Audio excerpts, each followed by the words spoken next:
Natin na pinto ngayon mga bossing sa cabinet. Yung ibang nagko-comment kasi, rugby pwede daw. Okay daw yung rugby. Ito sinubukan ko po yung rugby. Yan. Kailangan din po pala sa rugby. Medyo patuyuin mo rin bago mo sila isalpak. Kasi kapag medyo basa pa mga boss, ito po yung nangyari. Hindi ko rin po kasi alam eh. First time ko lang po maglagay ng rugby kasi ang ginagamit ko po talaga stick wheel, hindi po rugby. Sinubukan ko lang po yung nagko-comment na rugby, okay naman daw. So, sinubukan ko. Okay naman siya. Sa tingin ko, hindi naman din siguro siya magkakalawang. Yan.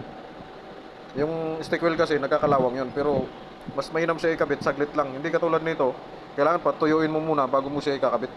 Kapag hindi nyo pinapatuyo mga boss, ito po yung mangyari ito.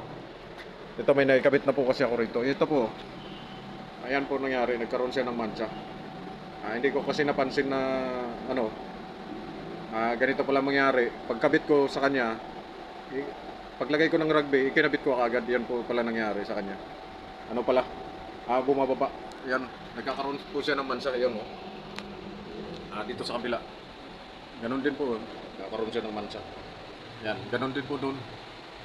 Yan po yung kauna-unahan kong pagkabit ng console na rugby po yung gamit ko mga boss. Kaya sa tingin ko, hindi na maulit yung mga mansa na yan. Eto. Kasi ang ginagawa ko, pinapatuyo ko na po muna bago ko ikakabit. Yan. Katulad nito, tuyo na. Ayan. Tsaka ko pa lang po ikakabit mga boss. Kaya para sa nagmamadali po, lalo na yung namamakyaw, siguro, hindi na kailangan to. Kasi medyo matagal yung matagal pa tutuyuin yung rugby. Kaya mas mainam pa rin yung stick wheel. Sa akin lang po yun mga boss ha. Yung iba naman kasi nagagalit naman. Sabihin, pangit daw o ano-ano. Yun lang po muna mga busing. Yan. Trinay ko lang.